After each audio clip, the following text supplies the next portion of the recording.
Takže, čau lidi. Dneska mám asi free volno.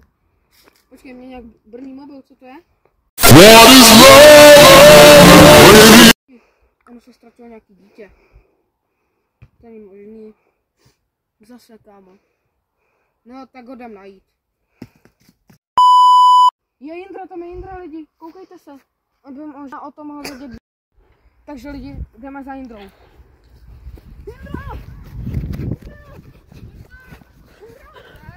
Čau, Jindro. Takže se teď ztratilo nějaký děcko. Jo? Takže se teď ztratilo nějaký děcko. Jo?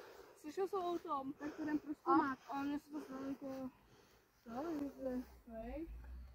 Čau Jindro. Čau Vojto. Protože se tady ztratilo nějaký děcko. No, asi Ale jo. četl jsem někde u schodu, takže nejdem se Já tam jsem to nahoru četl na podívat. článku, ale já jsem to teda moc nevěřil. No, ale nejdeme to první zkusit u těch schodů. Tak jo, pojď. Tak jdeme. Stop. Takže jdem se kouknout tam k těm schodům. Takže mám ty svých pupičku. Vojto? Jo? Piškote! Piškote!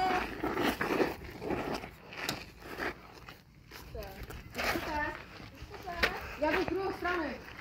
Pojď za mnou. Musíme ho chytit, Vojto, takticky.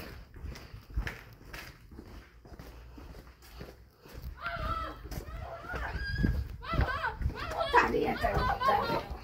O! Piškote, co ti udělali? O, to je hladký písek lidi. Piškote, co ti udělali? Jdeme piškote. Takže lidi, nakonec to dobře dopadlo. Máme toho Našli piškota. jsme ho. Piškota, že jo, piškota. Piškota, že jo? Asi jo, že? Nějaký máš malý hajzl. Konec. Kámo.